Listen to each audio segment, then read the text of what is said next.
Hey guys.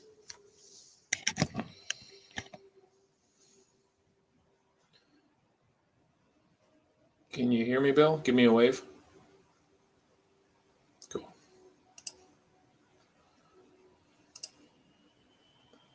Josh, Edwin? Yeah, there I am. So, Hi Chuck, there. hey guys. So I'm gonna Hi. boot you back. You're not gonna be you're not gonna be up front. So we're gonna do some introductions. Bill's gonna speak a little bit, and then you guys will be up. So I'm just gonna kind of push you back so you're not on stage. And Okay, then, are you managing the slides or is Heather? So I believe Heather is, but she just Okay. stepped away. So let's see when she comes back. Yeah, you just tell us when you. Hey Heather. Hey Heather. Heather, am I managing the slides for Chuck and Edwin, or is that something you or the production team was going to do? I am happy to do that. Okay. Okay. Nope, that's fine. I just wanted to make sure I knew what I was supposed to do. Okay, Heather, just very quickly, there'll be some obvious transitions. So I'll say something like Edwin wants to start with a beer and I'll turn it over to Edwin. It'll be pretty obvious when we go to the next slide. I don't always have to say next slide, but if it doesn't work, I will say next slide. So Yep, I have notes from the other day. okay, sounds like a plan. So Josh, you'll take us off and put us back on when you want us. Is that it? Yep. So yeah, you guys, if you want to request to share video just like you did, I won't bring you up, but I figured we could just kind of talk through it at this point. So just do the same thing you did, press the button, and then you'll just be in the wings ready to go when we're ready for you. Does that work? What do you mean press the button? What button am I supposed to press? So when you came in, was there a button that said share video and audio Yeah. up on the right? Yeah. Yep. Okay. So it'll be in your upper. Right. Right. I know where it is. I know what you're talking about now. Okay. So what session you want us in the meantime? No, you guys can stay here. You'll just listen. We get to listen to the words of wisdom. So Edwin, there can only be so many people on the screen, and unlike Zoom, where it like zooms up and zooms out, we're going to have you. If you're not speaking, you're just going to be in the background until it's your turn to speak. Oh, okay. We're in the same session. We just got to press Everyone's in that the same button. section. Can you mute just because I'm getting a lot of feedback? Oh yeah, sorry. Yes. Hey, Rob. I'll answer, Josh. Oh, sorry. Was there a chat? oh, Edwin, I forgot my beer. Damn. So yep. Rob. Yep. There. Hey, I'm here. Hey Rob. Okay. So all right, I'm gonna change my name. Yep. So I'm gonna okay, Chuck. I'm gonna boot you. Bye. Bye, All Chuck. right. And then I'm gonna boot Edwin and Rob. So we'll boot you until you're gonna hear Bill start to talk about you and press the share video, and then we'll bring you back up on stage. Sound good? Got it. As long as you know what you're doing. I don't. All right. And we got your slide ready. So as long as well, I mean, if anything goes wrong, it's all Bill's fault. So Okay. It always is. You have another how many months and days and hours until I can come back after you for that? You know what, Bill? Thanks, Next time I'm district governor, you can give it all back. How's that? Well, you betcha. Yeah. I don't think that's not going to be an opportunity anyway. So okay. I'm going to boot Rob out. Okay. Okay, I will go off too and come back in. Okay. Sounds good.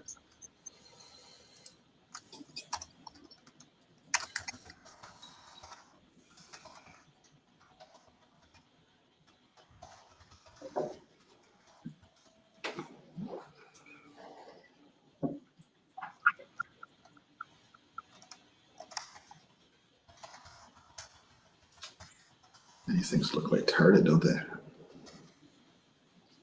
No people can hear you say that. Yeah, I was going to say thanks, Bill. I didn't say you. I said these things. Yes. But it's also not a very appropriate word. Yes, it's not a, yes.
Thanks, bye. We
All right, so we'll give it 1 or 2 more minutes before we kick off here. So, thanks everybody who's joined us so far.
Right. Good evening, everybody. So, welcome to Foundation. We're very glad you're able to join us tonight. Ahead, we have a lineup of foundation topics that focus on how we can work together to make our world a better place. We're going to hear about and dialogue around large international projects via PDG's Chuck Hansen and Edwin Boss through our International Service Committee. I'll be giving some updates on the state of our foundation, quickly followed by Lois Smith, who will share how we can make long-term change through our Global Grant Scholarship programs. Not to be outdone, Sandy Mocht and PDG Dean Dickinson will speak about how we can get involved in two programs that help us support the good work that we all do through our foundation. Finally, Randy Sproul, our district polio chair, is going to talk about epidemics, including polio, and the network that Rotary has built to fight and vaccinate against these diseases. Now, it's time to sit back, relax, grab a drink or a snack, and enjoy. I will pass it over to our district governor, Bill Pritchard. Thank you all for attending tonight. And Bill, over to you. Thanks so much, Josh. Hey, if there's a drink involved, I'm in. I got coffee. I'm all ready to go tonight. So I'm hoping everyone has enjoyed the virtual conference so far. Our aim has been to educate and inspire. And I hope we've accomplished this thus far. And don't forget, though, we still have another evening tomorrow night around public image and our big finale's closing plenary session on Saturday morning, highlighting diversity, equity, and inclusion, along with celebrating district awards. Speaking of district awards, I am honored to kick off tonight's festivities by recognizing a significant and major event, the awarding and welcoming of our newest Arch Clump Society Trustee Circle member. Named after our 6th president of Rotary International, the Arch Clump Society recognizes the Rotary Foundation's highest levels of giving to our foundation, gifts of more than $250,000 during their lifetimes. Membership in the Arch Clump Society is lifelong. Each member has the opportunity to have his or her portrait placed in the Arch Clump Society Gallery, which is located on the 17th floor of Rotary International's world headquarters in Evanston. So on behalf of the Rotary Foundation and District 6250, I am proud to announce that Robert and Mary Goose of the Madison South Club have been accepted into the Arch Clump Trustees Circle. I would like to ask Rob to come forward and share some thoughts and comments on his and Mary's commitment to the good works of the Rotary Foundation. Rob, you there? Trust me, he's here, folks. He's got to click on that blue button up in the corner to join his camera and his audio. There he comes. There he is. Hey, Rob, turn it over to you. Go ahead.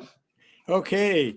Well, I know we have a number of people, and I wish we could all be in person here, because I know many of you are my friends, Mary and my friends that I'd be speaking to, and it's always tough when you don't know who's out there in the audience. But give you a little background how we ended up donating as we did, and here we have a little slide that will tell you a little more why. Like many of you, I was Rotarian, I'm thinking over 20 years before I really discovered the wonderful doings of the Rotary Foundation. It was when Mary and I went to the International Convention, what was it, 04 or thereabouts in Chicago, that we started visiting booths and seeing all these wonderful projects that Rotarians were doing, both locally and around the world. So the first one we got involved with, shortly thereafter, Mary and I went to Guatemala as part of what's called a group literacy project through a organization, an NGO called Cooperative for Education, where Rotarians took a tour in February. I'm thinking it was around 2008 that we were there delivering books. And those are the middle pictures of some of the textbooks that we delivered to middle schoolers, Mary visiting the kids. And I guess one thing, if you have the great opportunity to do projects, especially internationally, you end up getting lots of hugs. The woman with the child on her back came up to us, of course, speaking the local dialect, I knew nothing, but a hug is universal, where she was thanking us for our commitments to her son, who was the first one to get past 6th grade in education. So that really turned us on to the Rotary Foundation and global grants. Then a couple years after that, my son David was in the Peace Corps in Togo, West Africa. And through a fairly small district grant, about $6,600 total, he put on, he and a couple other Peace Corps volunteers there in Togo, put on soccer tournaments as a means to educate people towards using malaria nets. And he had this indestructible soccer ball, blue balls. So some of you maybe even remember David giving programs about this. And for this, where we saw how much our monies can go overseas, because $6,600, I think, saved at last count over 20,000 deaths from malaria. And then the bottom picture, again, we've been fortunate that we've seen district grants in process, global grants. I never went to India on a immunization campaign. But again, Mary and I got to go to India maybe about 4 years ago. And one of our side trips was to a Mother Teresa orphanage. And whenever I travel overseas, I always wear my Rotary pin. So we show up at this orphanage, and again, you want to talk about hugs.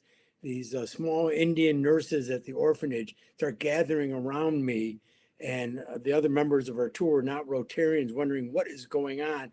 And they're pointing to the Rotary pin, and then they point out these two young boys who were stricken with polio, and that's why they were in their carriers.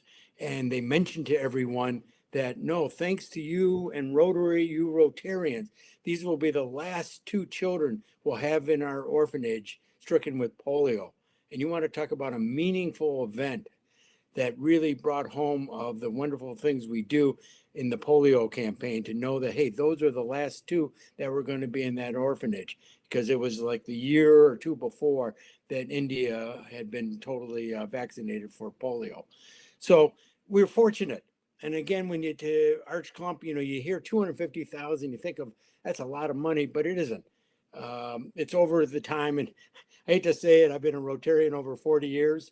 So Mary and I slowly have made the commitments, but again, it really kicked off about 20 years ago when we saw what the Rotary Foundation does, both internationally, global grants, international and local district grants, and then the polio campaign. So thank you, Bill, for those wonderful words. We hope to continue. And I stress to everyone, if you have a chance to see Rotary Foundation in action, go do it. Then the money will quickly follow after that. It's not a big deal. Thanks, Bill. Oh, thank you, Robin. Thanks to Mary as well. Again, our sincerest thanks to both of you for your incredible generosity and dedication to doing good around the world.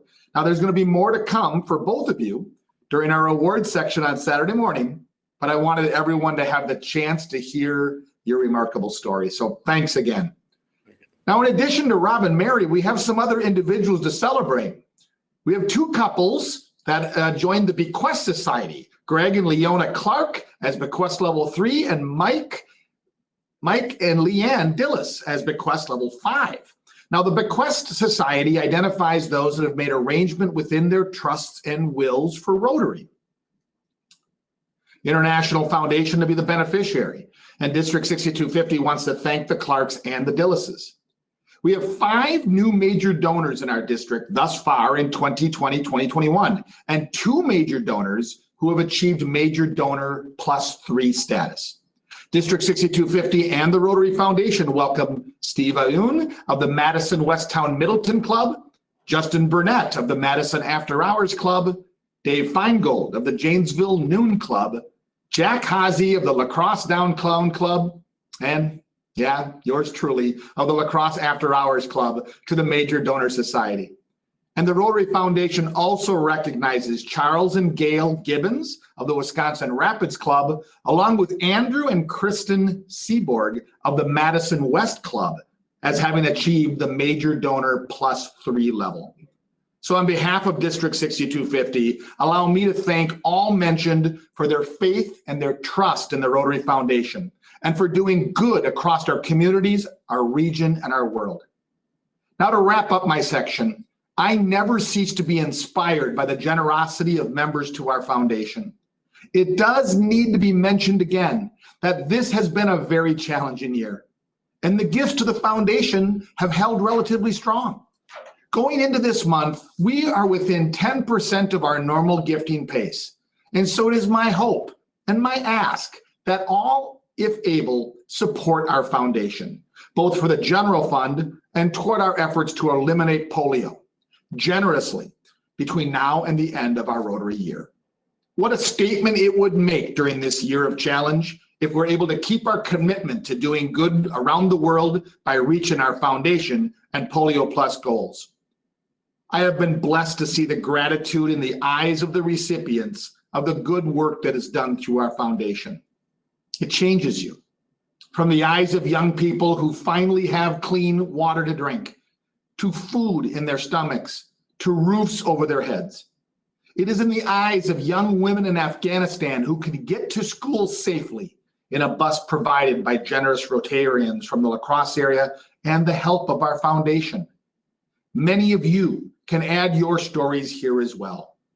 I have also seen the pride and a sense of accomplishment in the eyes of hundreds of you who have rolled up your sleeves to help make these projects work. You feel that pride when you do your part, when you commit to doing what you can. For some, it can be with major project-changing gifts. And for others, it is doing what fits within your life and budget.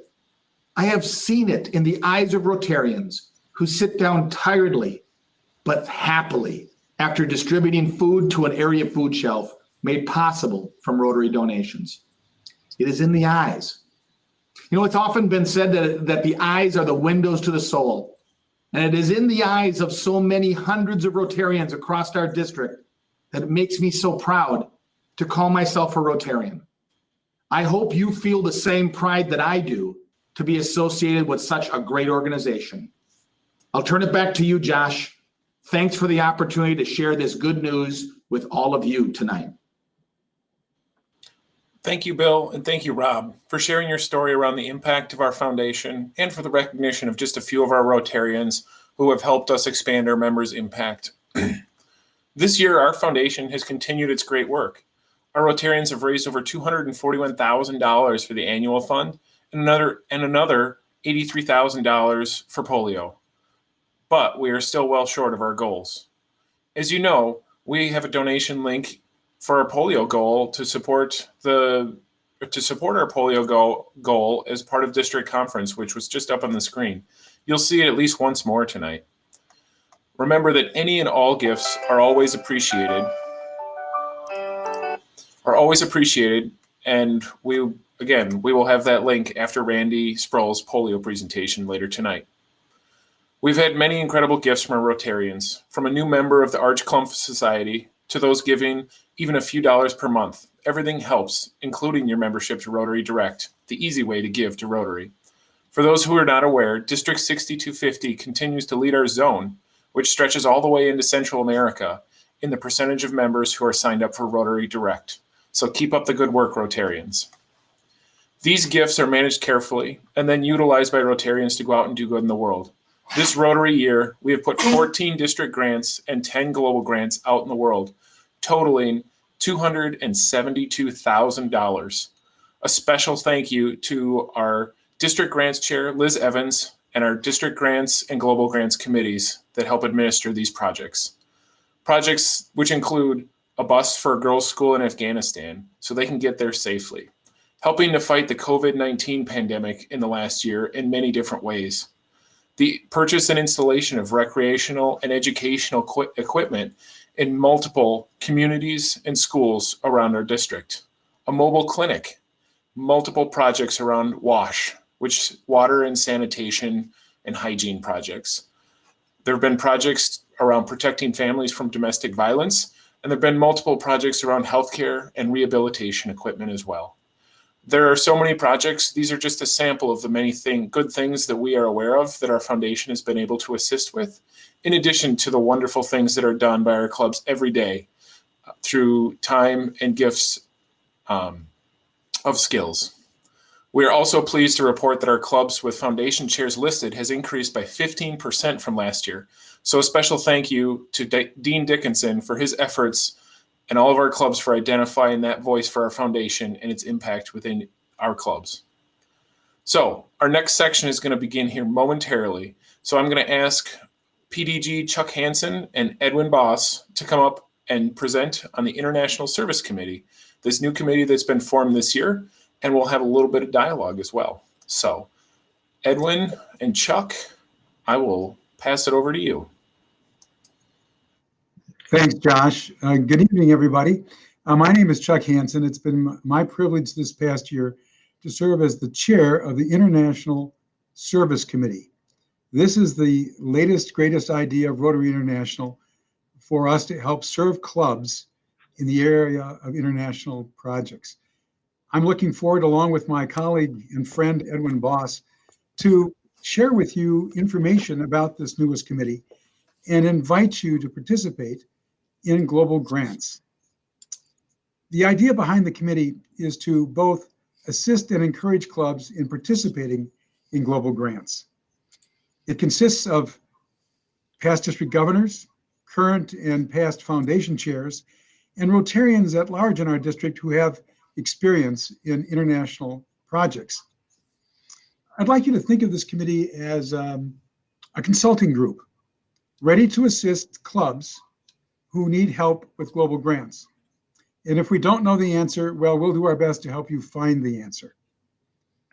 Rotary does great work around the world, both around the world and in our local communities. All of us understand the value and have participated in local projects. And this is important local work. But many clubs in our district have never actively participated in a global grant. You see, we're not just Rotary, we're Rotary International. And the ISC wants every Rotarian in our district to have the chance to engage the international of Rotary International. Most of us, and I would hope all of us, contribute to the Rotary Foundation. If you were able to attend last night's session on the areas of focus, and as you consider the expansive work of our foundation during this evening's presentations, I think we can all see and really appreciate the good work that we're able to do as Rotarians through our Rotary Foundation. I mean, my dollars from lacrosse can literally help someone across the world who I will never meet. And I think that's great. But if we can actively participate through global grants, working directly with Rotarians around the world, that process moves us from head to heart, because personal involvement can transform our lives as well as the lives of the people that we serve. And the International Service Committee wants to make that happen. Now, my friend Edwin thinks everything should start with a beer. All right, Edwin, why don't you take it away and tell us about beer? Sounds good. Thank you very much, Chuck. And hi, everyone. So while I'm talking for the next few minutes, I want you to think about this and write your answer in the chat. And we'd like to get an answer from everyone. I think we have around 96 people on right now. What country and its people have you always wanted to visit? That's the first question. Second question, what area of focus have you always wanted to work on? And third, and most importantly, who in your club wants to get involved internationally but doesn't know where to start? And here we're thinking of the newest members in your club, the members in your club that you know want to get engaged in something but haven't found their niche yet. Give us that as well. So a country, an area of focus, and a name. Throw that into the chat, because our committee, we want to just blow your socks off and make these things happen for you, for your fellow Rotarians, and for those you love, because global grants and international service doesn't have to involve just Rotarians. It can involve friends of Rotarians, your spouses, your kids, everyone you know. So back to the slide that you're looking at right now. Many of you have already heard this story or heard brief snippets about it, but this is going to be my rapid fire little summary of it. If you want more details, just email or call. 7 years ago, 2 DGs, one from District 6250, one from the Philippines, they met somewhere in the world and they hatched a little plan for a friendship exchange. 6 years ago, a friendship exchange took place. And like Chuck just said, a whole lot of beer drinking went on. 5 years ago, an email came in. Hey, my Wisconsin beer drinking buddy, you guys want to do a global grant together? 4 years ago, the pictures in this slide happened.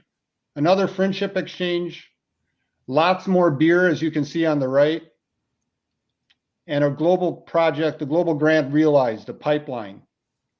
5 clubs from District 6250 at $2 a piece, $10,000 from our district, $20,000 from the Rotary Foundation, $10,000 from local contributions, $50,000 to realize a pipeline. 3,000 people have potable water and running water in their villages. 2 schools have potable water for the first time and hand washing stations. 2 villages have fire protection for the first time. And a lot of people made a lot of new friends. So that's it, right? End of a successful project. Have a big party, a ribbon cutting, everybody go home. We're done. Totally done. No, no, no. Because now is the time when the real fun starts. 3 years ago, District 6250 had a high school interact team raise funds and go to the Philippines to bring solar panels and electricity to a remote elementary school on an even more remote 100-acre island. 100-acre island. They also raised funds to fix a broken cistern, and they hauled hundreds of pounds of donated school supplies on that trail that you see in the slide up over that hill into the school, which was on top of the island. 2 years ago, Callie Fields from La Crosse spent her entire high school year studying in the Philippines. And in fact, she studied for part of that year, she studied on the mainland about a mile away from this remote little island. And maybe she took that boat in the upper right corner of this slide to visit once in a while. Also, UW Platteville's Rotaract Club spent time in the Philippines and built a hand wash station, also in the same district. And then 1 year ago, another global grant was done for prosthetics to help people without limbs. And another high school interact team started to make plans to head over in March, but then COVID hit. And that trip was the first casualty, as was a global grant that the Chippewa Valley clubs were going to be doing to do another pipeline similar to the first. So establishing these types of long-term relationships is what our district and our committee wants for all district clubs and district Rotarians. Stuff like this is not for everyone, and that's perfectly okay, but it is definitely for some, and you will find that many, many Rotarians will live vicariously and donate money. Yeah, donate money to your adventures, the adventures of your fellow Rotarians, and the adventures of your family and your loved ones. So one more time, if you do it, or please do, in the chat, where do you want to have your next big adventure? And you got to dream big here. What country, what area of focus, and give us a name of somebody that you know would enjoy getting involved in stuff like this. Because our International Service Committee will try its absolute damnedest to make that dream a reality. So next slide, Heather, and back to you, Chuck. Thanks, Edwin. I think we can see there's just all kinds of ways that we can get involved with international projects. So people ask, where do we start? Well, you can get an international project idea from a lot of different ways. Let's consider a few of those. Perhaps it's a successful youth exchange, and now you want to build on that because there's a relationship with the Rotarians in that country where that exchange came from. Perhaps it's a friendship exchange. Perhaps there's just interest in one of the areas of focus that we were talking about last night. Or maybe there's a particular country, as Edwin was asking you to put on the chat function, that you'd really like to go to. is there a way we can find a way of connecting and doing some good? And maybe there's just another Rotary Club already engaged in a project that could use some partners. You know, better together. Let's work together as Rotarians and as our clubs, because we can do a lot more and make things happen. Now, if you're going to do a project on your own, then you better make sure somebody in your club has taken the Global Grant Training Seminar. If you're working with another club that's already taking the lead, that's not as crucial. We want to help guide the process as needed with your clubs. If it's a brand new club, we can help you get started in terms of international projects. But in many cases, clubs are already engaged in a process, and maybe there's just a piece of the puzzle that we can help fit for you to make that project go forward. So the ISC consulting service is free, so take advantage of it. We want your international project to be a success. So let's look briefly at our AG groups in our district and imagine what might be possible. Edwin? Thank you, Chuck. Yeah, and I want to echo what Chuck just said. The purpose of our committee is not to run a global grant or a relationship. We just want to help AG groups and clubs get things started. And the minute we feel that you're off on your own or that you can handle it on your own, we want to step back and let you run with it. We put these two slides together, and none of this is fixed whatsoever. They're just some wild ideas in certain cases. So take that for what it's worth. The blue ones are not necessarily wild ideas. These are things that are almost happening at this point.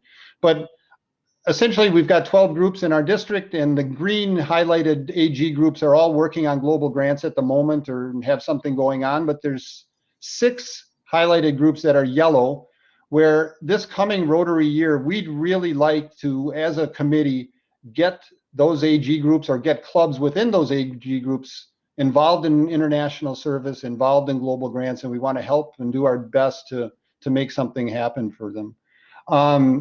These are just some ideas, but often here we've written, what's an AG group number 2 up in Granton and Marshfield, what is your pleasure? And that's really what we've got in the chat right now too. We're trying to get to a feeling of what you'd like to do, where someone in your club would like to go, what you would like to focus on. And the country names we've written there are just things to spur your ideas and make you think. But let's take a look for a minute at the one that's lit in blue. Yeah, let's go ahead. The really big blues are interesting because these are projects that are well on their way, and projects in which the International Service Committee was able to help in some small way. So for example, the Lacrosse Mobile Clinic, that is a phenomenal project that the area clubs in Lacrosse collaborated on for a mobile medical clinic. It's awesome fundraising locally. But to make it successful as an international grant, and isn't it wonderful to think that maybe there's an international grant that can come back into our district and benefit our district? Well, it works both ways. But you need an international partner or enough partners to make the financial equation work. And this wonderful project was 98% there, but they needed an additional international partner to make it work. And the International Service Committee, through networking and through Edwin Boss's connections, frankly, was able to connect with some Rotary clubs in the Netherlands to meet that match. And now that project can go forward as an international grant. So there was an example of where most all the work had been done, but this committee, through networking, was able to find a solution for that last little bit to make it successful. Let's look at the next slide. Now here you're going to see one highlighted at the top in blue, which is the Ukraine. Now this is really interesting because we were looking at other projects in the world and we came across this brand new Rotary Club in the Ukraine, which is very dynamic. And they were working on a project for disabled children and young adults, and they wanted to help them develop their crafts and then sell them. And we thought, well, a new club, maybe that's something that one of our clubs in the district would be interested in. And we brought that to the Madison After Hours Club, and they took off with it. And so between them and support from Madison Downtown, it looks like that project is well on its way. We know we have the financial partners in place. It's a matter of now going through the paperwork. The other project I'd like to highlight is the Chile project. And that's an outgrowth of a friendship exchange that we had a year ago in January. This project will create literally a medical unit in a village south of Santiago, Chile, that will actually serve a rural population of over 30,000 people. And this project is going to take place with a number of international partners, our district being one of them, and the local efforts in Chile. So there's another example coming from a different avenue, if you will, a different source, where we were able to be successful. Edwin? Yeah, and I think we've summed it up pretty good on these slides, Chuck. Shall we go to some questions and have people? I already see quite a few things came up. And Josh, have you seen anything that If there are, we'd be that happy. you're seeing and we're not seeing? Be happy to try to answer any questions that you have. I do want to emphasize that consider us a consulting group, ready to help in any way that we can. On the screen, you'll see members of our committee. Those of you that are watching this will probably know many, if not most, of the people. Feel free to contact any member of the International Service Committee with your suggestions, ideas, and questions. Everything is very welcome. And we just want you to know that we want all our clubs in our districts to be able to have participated in an international project. We want you to be successful. So thanks for giving us a few minutes of your time this evening. And we look forward to dialogue and serving you in the coming year. Are there any questions for Chuck or Edwin? If you have questions, please type them into the chat, and these guys will love to answer them. I see that someone, Kathy Stotts up in Chippewa, right, Kathy? She wrote Nepal, water and sanitation, and Don. I think I know who that Don is. So we'll definitely be in touch with you. We do, as everyone knows, we have pretty good connections in Nepal at the moment. So I think our International Service Committee could definitely find some projects to do in Nepal. There's always a lot going on in Nepal. We have a good relationship with the former district governor there, who's indicated that he wants to get involved in projects with our district. So that's a definite possibility.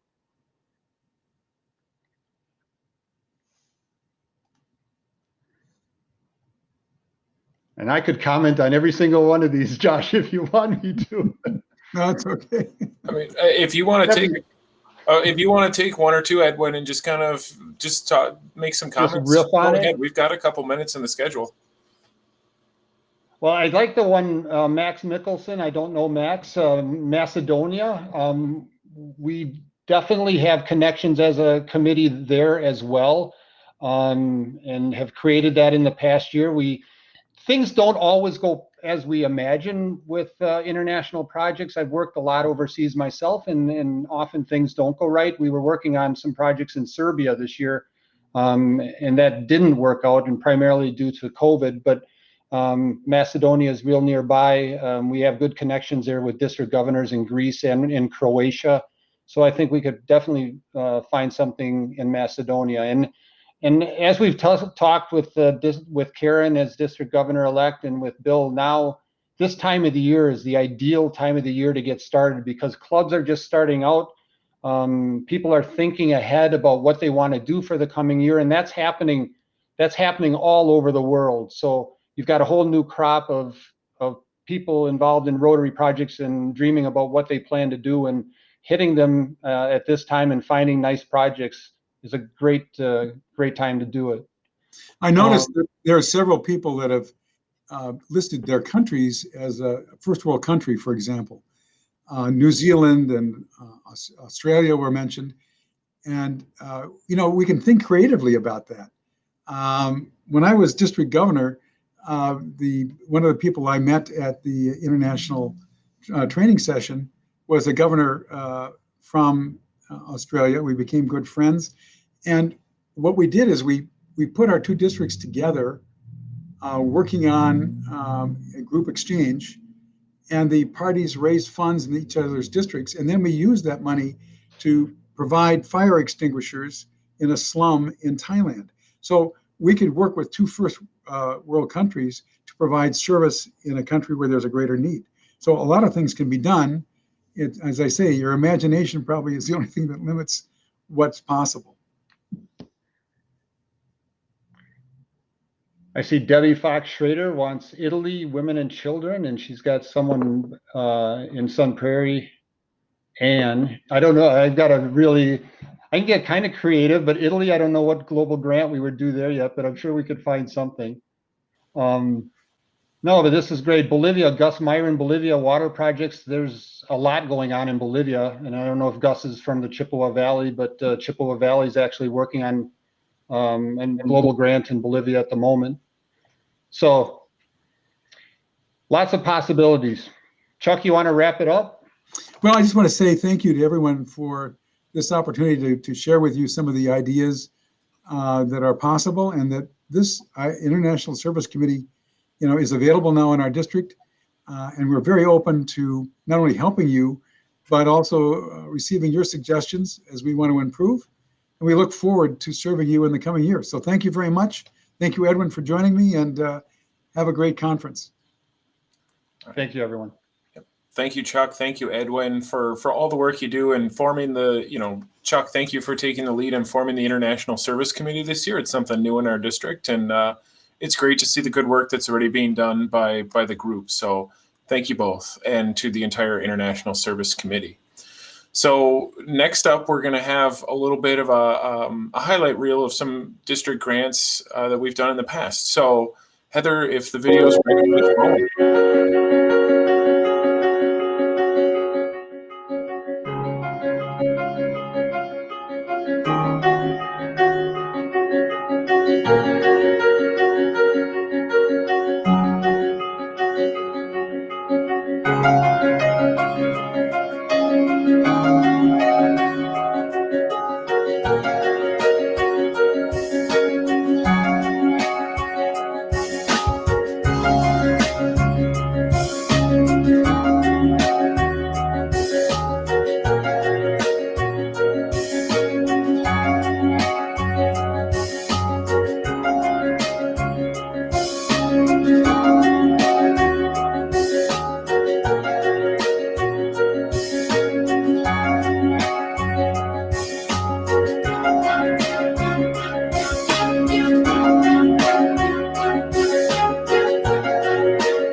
Great.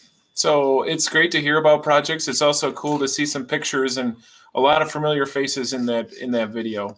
So if you're interested in learning more about global grants or district grants, come to our grant management seminar tomorrow night as part of district conference. So now that we've gotten through grants, let's talk a little bit about a different type of grant, a global grant scholar. So every year our district sponsors a global grant scholar, but you don't need to listen to me about it. We're going to hear from Lois Smith, who is our Global Grant Scholar Chair. So Lois, take it away.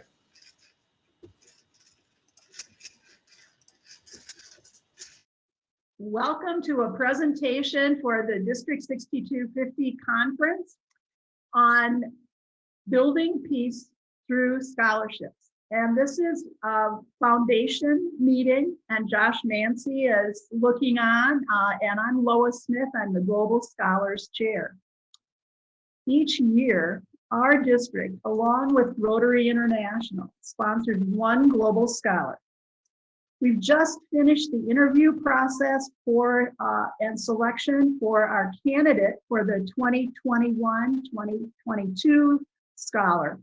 She's a UW-Madison graduate and will be attending Oxford University in the United Kingdom in the fall. She'll be completing a master's degree in public policy. And she's currently working for the United Nations and will be shortly moving briefly to Uganda before she starts her studies. So anyway, that's a little bit about our current story. But who are Global Scholars?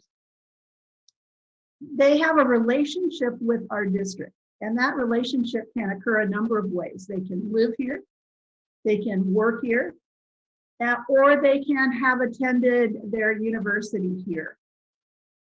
They've completed an undergraduate degree, so that's the first absolute requirement. And then second, they want to complete graduate study outside the US.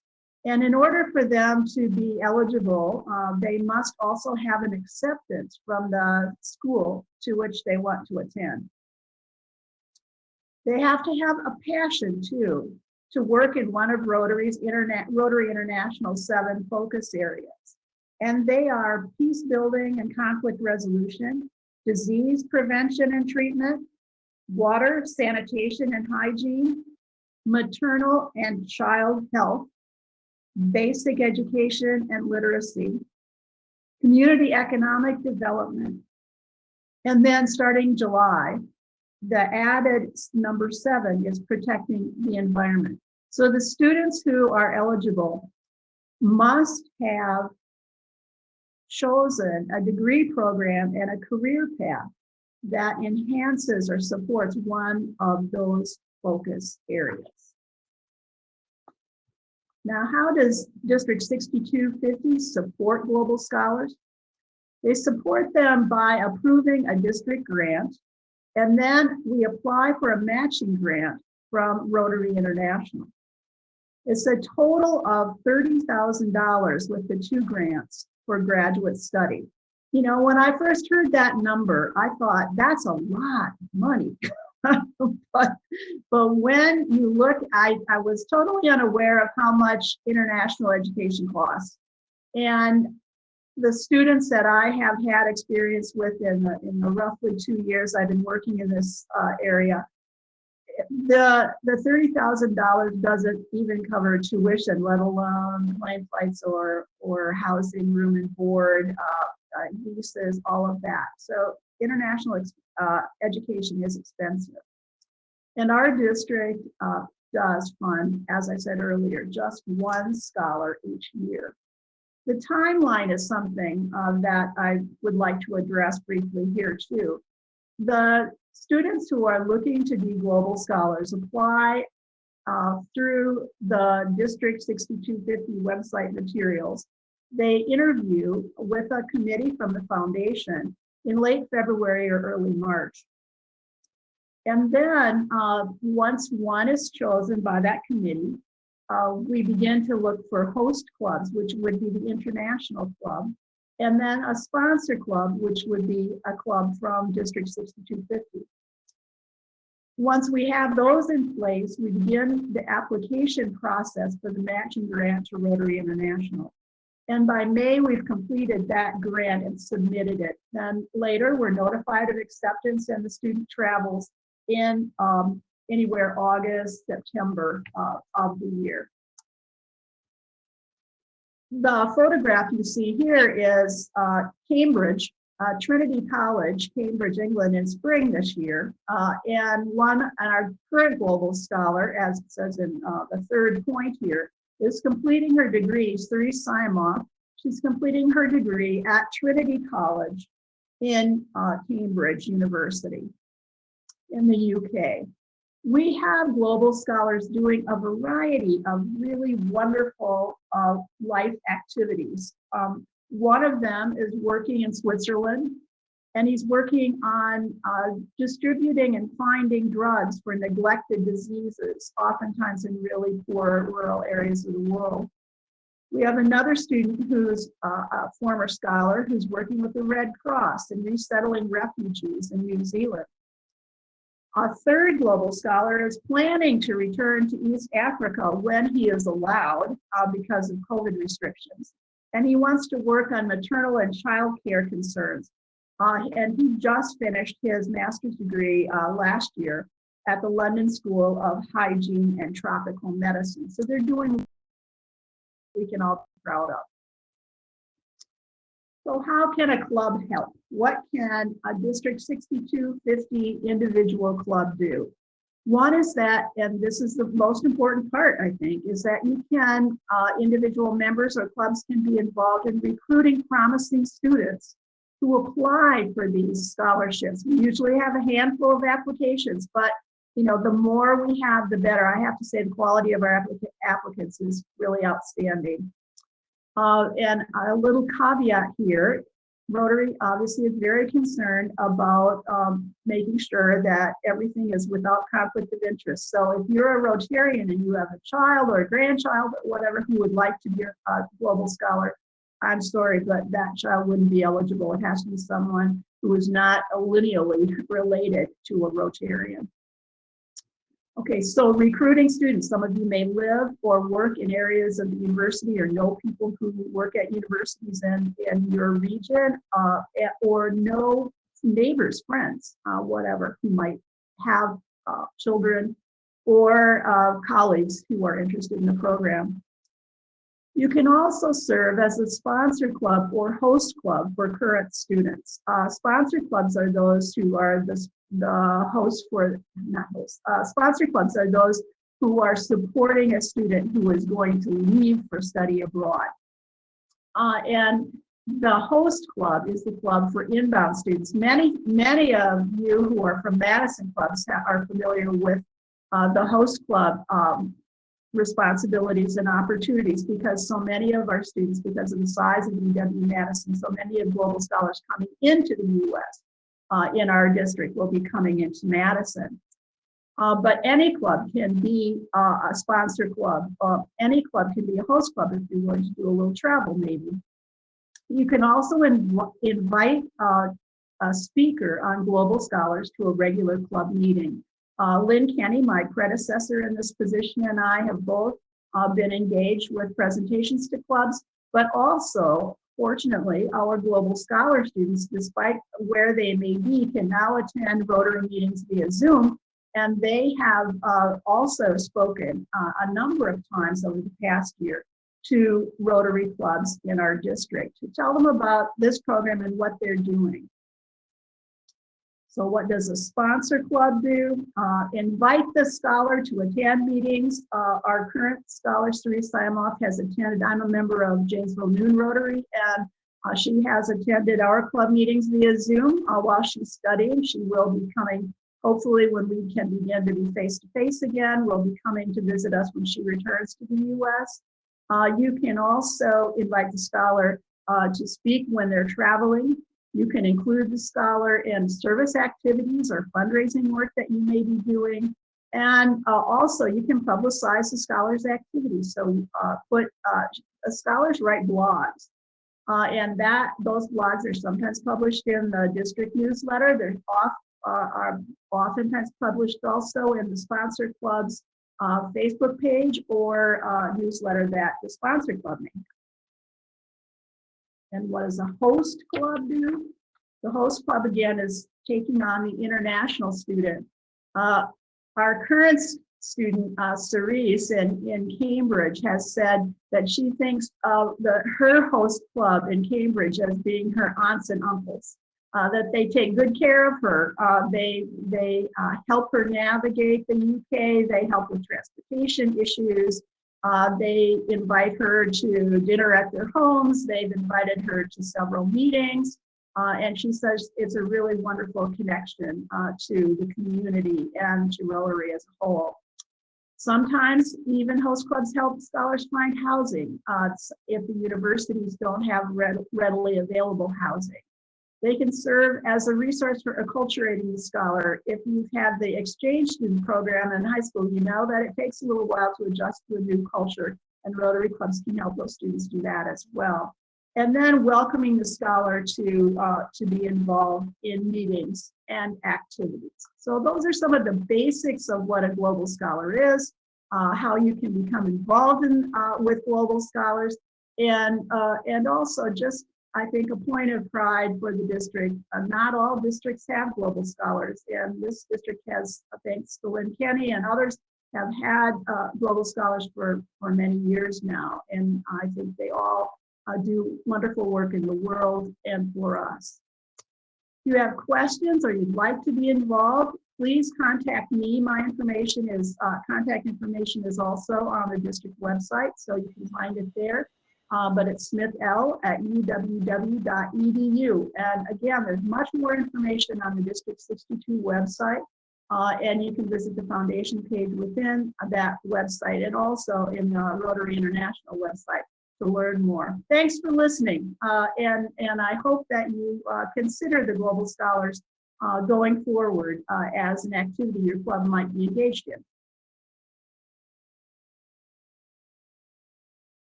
Thank you very much, Lois, for the excellent presentation about the Global Grant Scholars and the impact that they can make.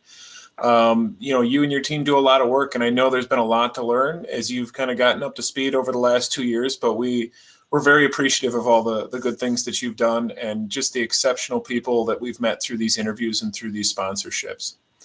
So next up, we have Sandy Macht, our Paul Harris Society Chair. So let's get to it. Over to you, Sandy. Hi, my name is Sandy Macht, and I love the Rotary Foundation. About a year after I joined Rotary, I went to a district training session. And while I was there, I attended an event about the Rotary Foundation. This woman was up there, and she was so passionate. She was talking about all the good that Rotary does around the world. I had never heard of the Rotary Foundation, so this was really exciting. At the end of her presentation, Mary Beth Drowney-Celine said, we're looking for help. Please help us with the grants committee if you can. And I raised my hand. I have been involved ever since. And all I can say is, if you can figure out a way to say yes, do it, because your life could change forever. Mine did. All right. So today I'm going to talk to you a little bit about the Paul Harris Society. But first, I want to remind you about what the Paul Harris pin is all about. In 1957, the Rotary Foundation created the Paul Harris pin, which a person gets for donating $1,000 to the Rotary Foundation, or if someone donates $1,000 in their name to the Rotary Foundation. This can be donated over many years. It doesn't have to be in 1 year. That hasn't changed. 1957, $1,000, you got a thank you of a pin. And today, you still do. It's kind of cool. All right, so the Paul Harris Society has not been around for very long. In 1999, District 5340 in California said, it would be really cool to say thank you to all of those folks that donate $1,000 every single year to the Rotary Foundation. And if they join, we'll give them a chevron, which they can hang on their most recent Paul Harris pin. Well, that's when the Paul Harris Society was born. I have my chevron, it's right here, and it's actually on my Bequest Society pin because my Paul Harris pin is on my neck. But anyway, so this was in the first year, 1999, they had 55 members join. Well, it was a good idea, right? So other districts said, hey, we want to do that too. And it grew. And in 2006, 2007, the Rotary Foundation trustees said, you know, let's make this an official program. But it's going to be administered by the districts. Okay, so that's what we did. And I think District 6250, their first year was 2006. I'm not positive, but we were a pretty early adopter of this program. And the Rotary Foundation made one more change in 2013, 2014. They decided to actually make this a full-fledged foundation program that would be run by the foundation. When they did that, there were 10,000 members of the program worldwide. A big increase from 55 a year after it started, right? Today, there are 26,000 members in 146 different countries. That sounds really good. But I gotta tell you, there's another interesting figure out there. You know, 26,000 members, it's probably 2%, 2.5% of all the Rotarians in the world. 6% of Rotarians donate at least $1,000 every year. 6% is 72,000 people. Why aren't they all Paul Harris Society members? You know, I can't answer that exactly. But one thing that's different about the Paul Harris Society is that it's an opt-in program. The Paul Harris PIN you get automatically. As soon as $1,000 is donated, you get it, right? But with the Paul Harris Society, you have to actually check the box. You have to say, you know what? I want to do this. And the foundation doesn't want to suppose that the fact that you gave $1,000 every year for the last 3 or 4 years means you want to do it forever. So you got to opt in. Now, I know $1,000 seems like a lot of money. It's not chump change. It's 4 figures, right? But you think about it. It's $2, $2.75 a day. That's not that much money. When I think about how much I spent on the last libation I bought, whether that was a beer or a wine or a cup of tea or coffee, $2.75 doesn't go very far. But when I think about what the Rotary Foundation can do with $2.75, it's a pretty good way to spend my money. I mean, the Rotary Foundation, 92% of all of my money that I donate goes to projects. That's huge. That's a lot of good that I can do every day. So how do you join the Paul Harris Society? Well, the easiest way, honestly, is to go to Google and you type Paul Harris Society, and it'll pop up with a couple links. Click on the one link, it'll take you to Rotary.org, and you'll have a little history about the Paul Harris Society. And at the bottom, there's a little link that clicks join. It's going to ask you for your name. It's going to ask you for your member number. And that's the hardest piece of information because I don't know my member number. But guess what? It's on the front of my Rotarian magazine. It's right in the address label. It's also in Club Runner. It's probably on my invoice. It's available. And if you can't find it, contact me, contact one of the leaders in your club, and we'll be happy to help. So now that you've actually signed up, you got to pay for it. How do you do that? Well, you can write an old-fashioned check. That's an easy way, right? But I really like the donate button on Rotary.org because when you go to the donate button, you have all these great options, right? It asks you, how do you want your money to be spent?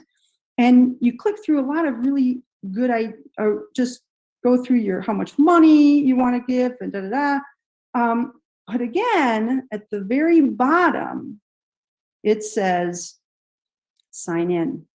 Make sure you sign in, because if you don't sign in, it's not going to go against your member number again, and then you'll be all frustrated. So make sure you sign in.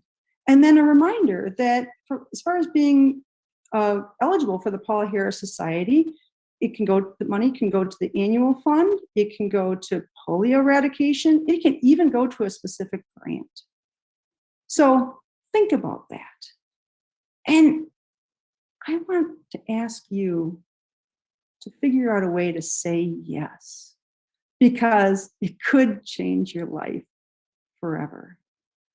So, on that note, I'm going to turn it over to Dean Dickinson, who is going to talk to you a little bit about the Bequest Society. Thank you. Good morning. Thank you. Thank you so much, Sandy, for your years of service and all your positive energy as the Paul Harris Society Chair. Next up, you may have heard his voice already, the one and only Dean Dickinson, our District Bequest Society Chair. Over to you, Dean. Good morning. Hey, Sandy, thank you very much. You did a great job in presenting the Paul Harris Society. And I got to say, you're a tough act to follow. I'm Dean Dickinson. I'm a past district governor of Rotary District 6250. It was my privilege to serve back in 2009 and 10. And it was a privilege to get out and visit 60 Rotary clubs and discover that they each had their own culture, but they were united in one common aspect, and that is they were devoted to the idea of service above self. My introduction to the Bequest Society of the Rotary International Foundation was provided by Mary Beth Brownie-Celine. She presented a foundation program at our club several years ago, and included in her presentation was the opportunity to fund the ongoing work of the Rotary Foundation through a bequest that would continue after the Rotary bell rings for me for the last time. We, my wife and I, were at that point in our life that we were working with an attorney and a financial planner and our accountant on an estate plan as a supplement to our will. And with that, we found that making a bequest to the Rotary International Foundation was a great way to underwrite the continuing good work of the foundation. Well, the mission of the Rotary Foundation is rather simple and straightforward. It's to enable Rotarians to advance international understanding, goodwill, and peace through the improvement of health, the support of education, and the alleviation of poverty. There's a fellow by the name of Dr. Paul Farmer, Harvard educated, who has spent most of his life trying to come to grips with the idea of poverty and its effect on social justice across the continent of Africa. And what he has identified are 6 key areas of social justice, namely a roof over your head, a floor under your feet, water to drink and food to eat, access to healthcare, and access to education. It's axiomatic that a father that cannot provide for his family will not be a happy, in fact, he'll be an angry man. A mother that cannot provide an education or adequate food or healthcare for her children will be an angry woman. And that lends itself to something other than a peaceful environment for those folks. And so when we as Rotarians alleviate poverty, we are in fact advancing the prospects for peace. Each time we engage in one of our 7 areas of focus, most recently, the 7th was added, supplement or support of the environment. But I want you to take a look at this screen today with a different perspective. Instead of it just being there, I want you to make it personal. How would you feel if your children or your grandchildren didn't have access to a basic education or the ability to learn how to read and write? How would you feel if your children and your grandchildren, in fact, you and your wife, did not have access to good health care or clean water? Let's make it personal. And in making it personal, we might come to grips with the idea that if we want to advance peace in this world, we as Rotarians are in a wonderful position through the work of our Rotary Foundation to advance peace by engaging in one of these 7 areas of focus, or in fact, in all of them. I just briefly want to touch on the foundation recognition levels. every Rotarian every year, the goal is that everybody would contribute $25. In a perspective, that doesn't seem like a lot of money.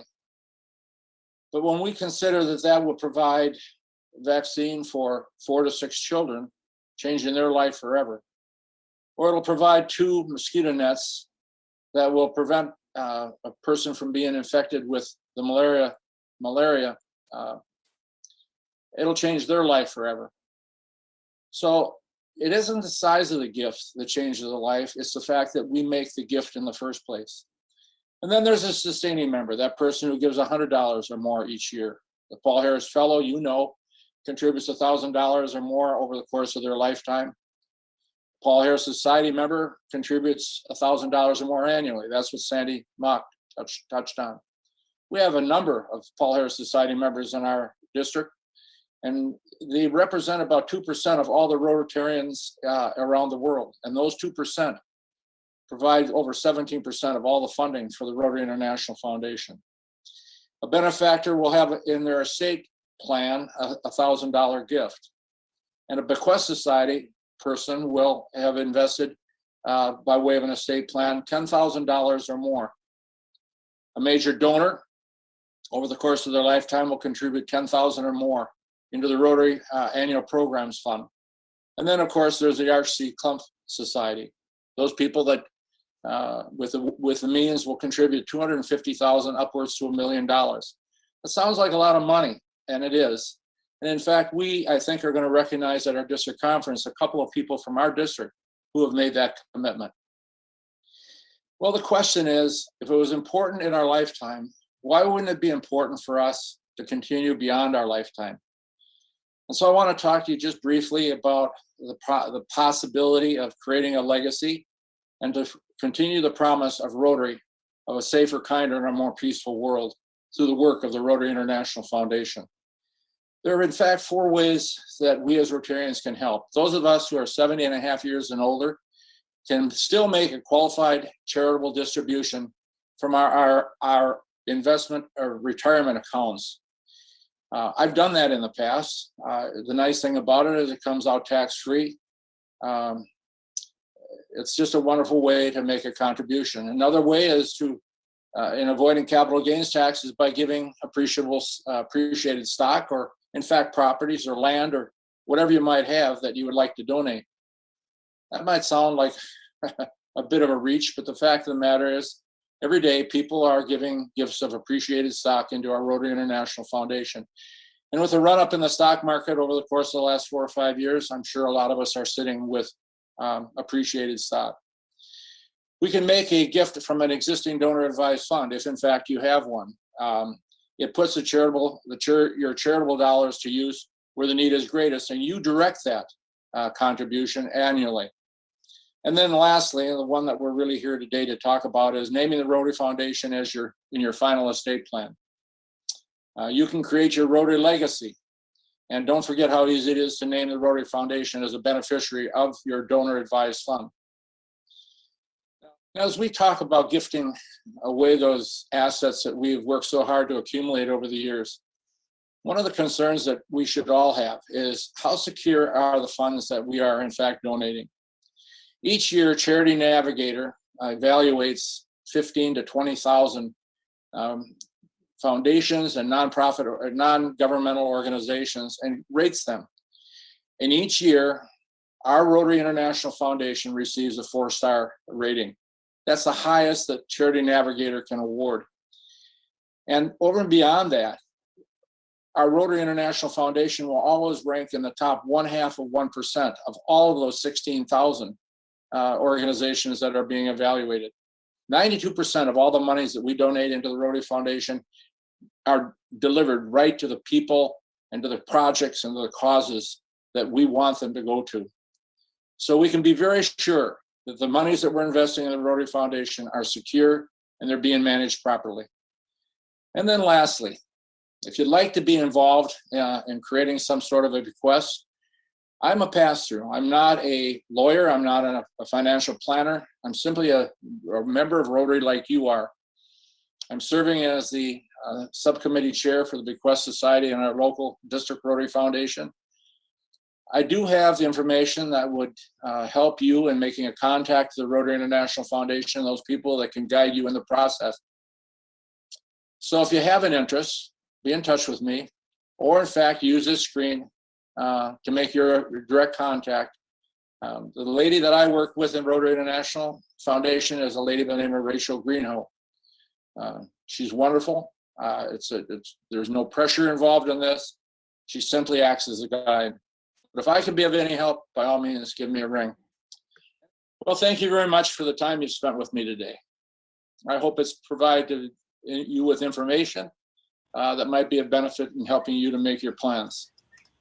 I also want to thank my daughter, Marissa, who's helped me with the recording today. She's the president of the Rotary Club of Lacrosse After Hours. I'm very proud of my daughter. She's also a member of the Bequest Society, which proves the fact that you're never too old or never too young to be involved. And so I would say this in conclusion, it's a great day to be a Rotarian. Thank you very much. Thank you, Dean, for all your service to the foundation, to Rotary, and to our recent Cooley Region Mobile Clinic project. So we have another short video about the difference a Rotarian from Australia and a past Rotary Foundation Peace Fellow is making in Nepal. So if we can play that, Heather, we'll watch this short video.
So that's just a neat little story, but it's pretty cool what the impact of Rotarians and the Peace Fellow program, the Scholar program, and what we can do around the world, taking seeing a challenge with 7 women in a tin shed in Nepal and turning it into something that can help over 5,000 women today. So our final topic tonight, and thank you for sticking with us so far. Our final topic tonight is presented by Randy Sproul, who is our district polio chair. So I will pass it over to you, Randy.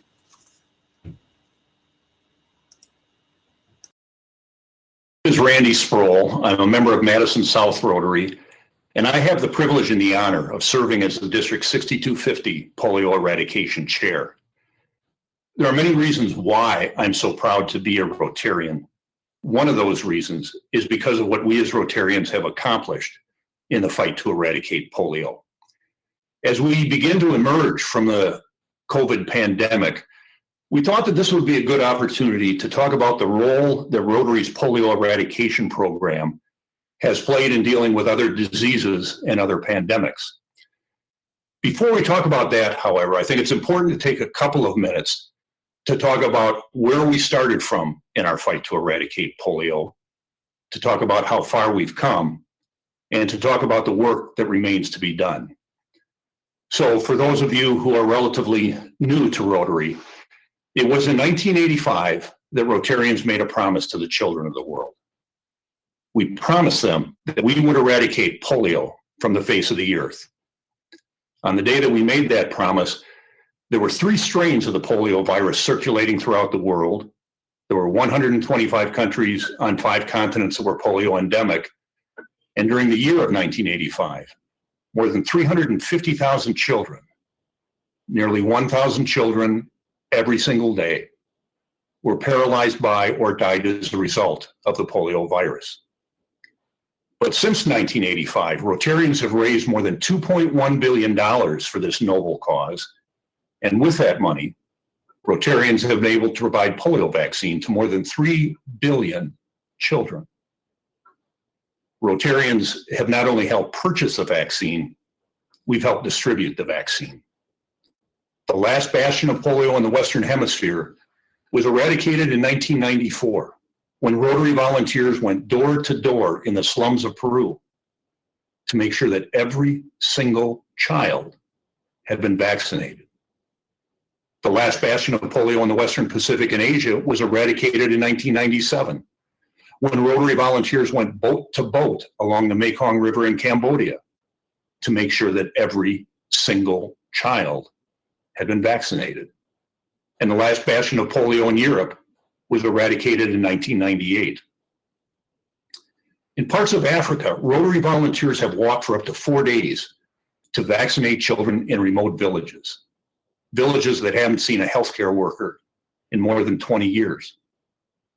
In the summer of 1998 in the Sudan, while the Sudan was in the midst of a civil war, the Islamic military government announced a temporary halt to a no-fly zone over the southern part of the country that was held by rebels so that children could be vaccinated.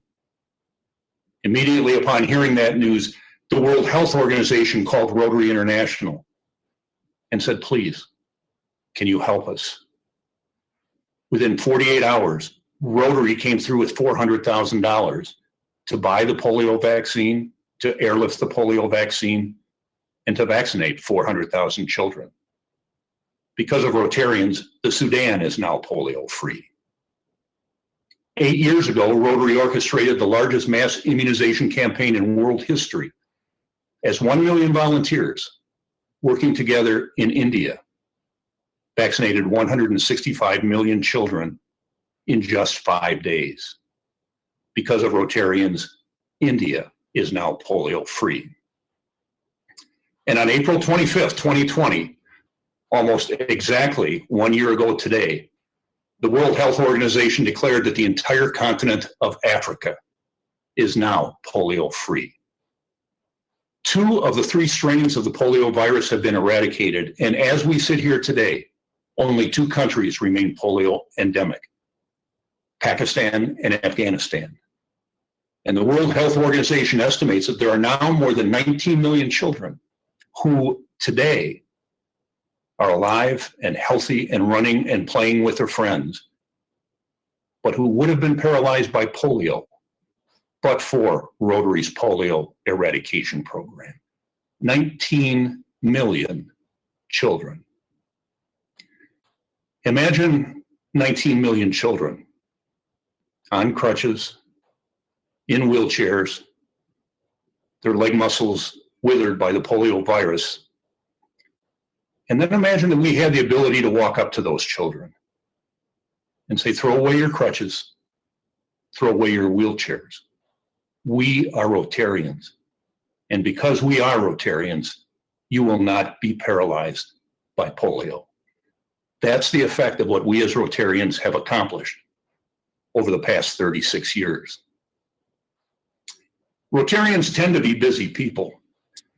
And sometimes it's really a struggle to balance our family commitments and our professional commitments and our other civic commitments, and somehow still find time to attend a weekly Rotary meeting, to serve on a committee, to participate in a fundraiser. And I know that there have been times for many of us during those especially hectic and busy and stressful times when we sat back and asked ourselves, is it really worth it? Are Rotarians really making a difference? Ask those 19 million children if Rotarians are making a difference. Ask the parents of those 19 million children if Rotarians are making a difference.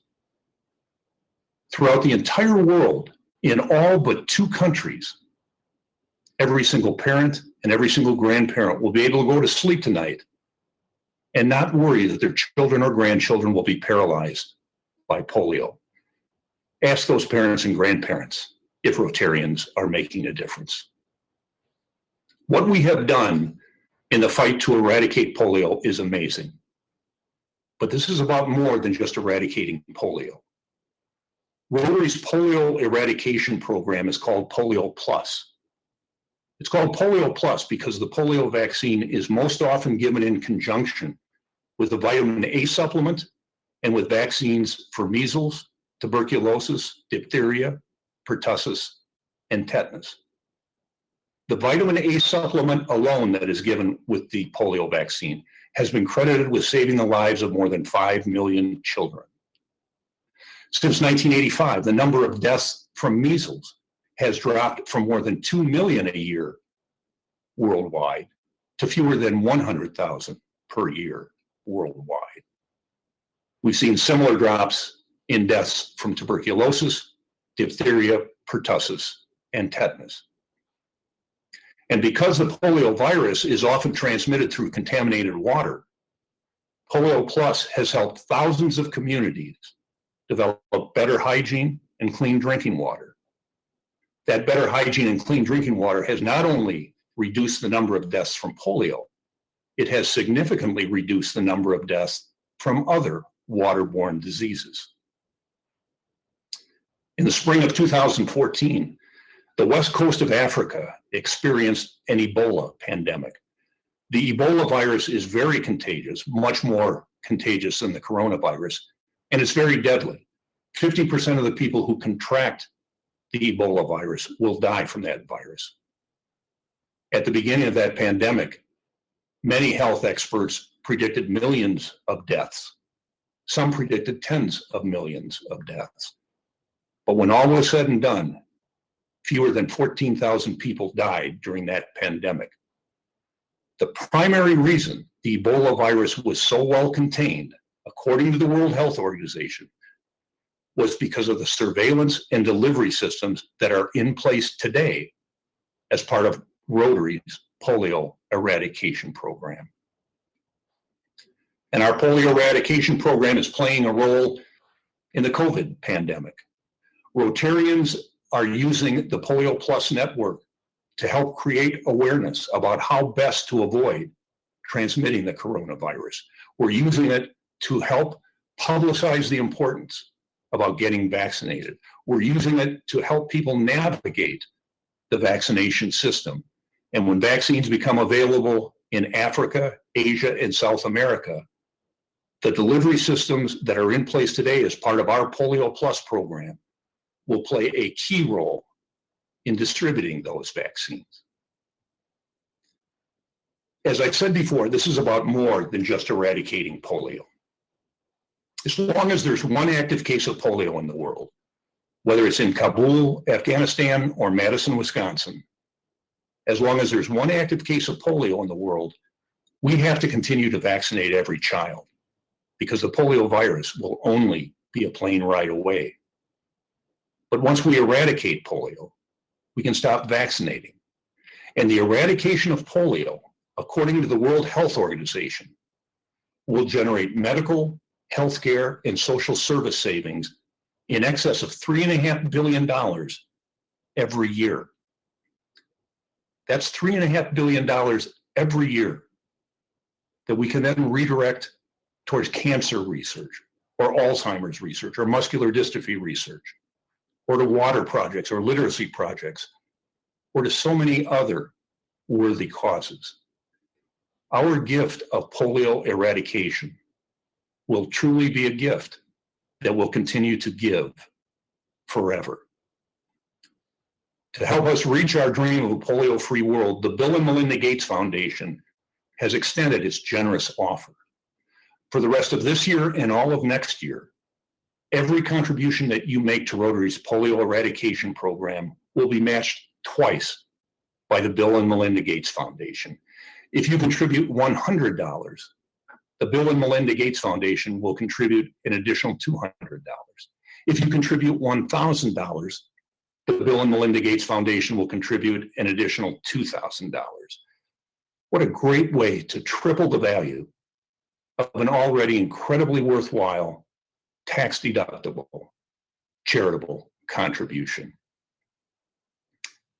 Let's finish the job that we started in 1985, so that someday soon we can celebrate the fact that polio has been eradicated from the face of the earth, and so that someday soon we can celebrate the fact that no child will ever again be paralyzed by polio. Thank you for giving me the opportunity to be with you tonight. Thank you for being Rotarians, and thank you for making a difference. Thank you so much, Randy, for the many years of service as our district polio chair, and for reminding us how much the plus in Rotary's Polio Plus program continues to make such a difference in combating past, current, and future epidemics. As we're preparing to finish up tonight, let's hear from our upcoming district foundation chair, Dwight. Over to you. Haney, Rotary Club of Fort Atkinson, and incoming District 6250 Foundation Committee Chair. As I step in to fill some big shoes following Josh, there are two important groups that need to be acknowledged for the success of the Rotary Foundation in our district. First and foremost are the Rotarians who support the Rotary Foundation and envision local and global projects that make meaningful use of our contributions. Because of Rotarians like you, Rotary has an impact that is recognized around the world. This success starts with each of us making the decision to give. That means it is truly our Rotary Foundation. Thank you to every Rotarian who engages with the Rotary Foundation for the purpose of creating a more peaceful world. The goal of District 6250 Rotary Foundation Committee is to be a resource to our clubs and individual Rotarians. As you get to know more about all the possibilities encompassed by the Rotary Foundation, you are always welcome to reach out to me and our subcommittee chairs to better understand how to engage in the opportunities that motivate you. You can find those contacts on the district website, which leads to another group that contributes to this success. Rotarians from every corner of our district volunteer to serve on the various foundation subcommittees. During the last 3 years, our district has seen growth in the number of volunteers involved in foundation advocacy, fundraising, and grants to support the work of our Rotary clubs and the focus areas of Rotary International. Special thanks to Josh Mancy, Lacrosse After Hours, for his leadership during the last 3 years. And I also want to acknowledge the retirement of Lynn Kenny, Madison South, and Lois Smith, Janesville Noon, who have led our Global and Peace Scholar programs. And we haven't forgotten Linda Olson, Rotary Club of Wanakee, who served as stewardship chair this year. On behalf of everyone involved with the District 6250 Foundation Committee, we look forward to being a resource as your contributions and service projects becomes another chapter in the story of our Rotary Foundation.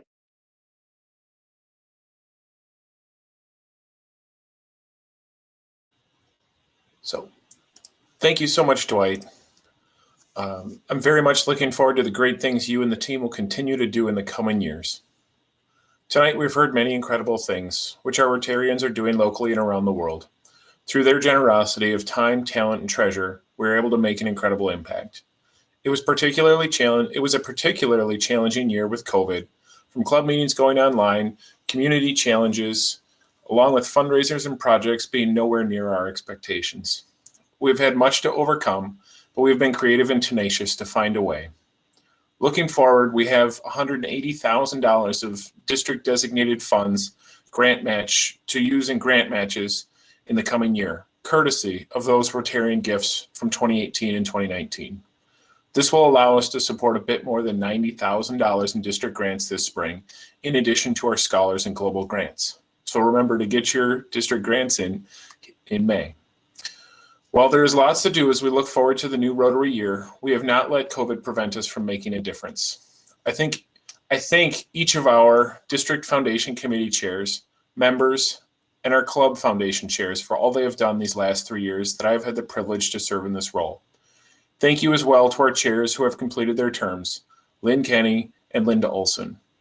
The connections and impact I've personally been able to see across our district have been incredible, and it gives me much hope for the future. If you're interested in getting involved in the foundation at the district, please reach out and we are happy to connect you with experts in any of your areas of interest. I highly encourage you all to continue to be involved in our foundation within your club to expand its impact and make a difference, big or small. Our clubs are truly where the best part happens, where you can roll up your sleeves, grab a shovel, jump on a plane, and really live service above self. Thank you once again for joining us tonight. We hope you learned a few things, maybe had a laugh or two, and found at least a bit of inspiration. Have a very nice rest of your evening. Be safe, be well, and thank you.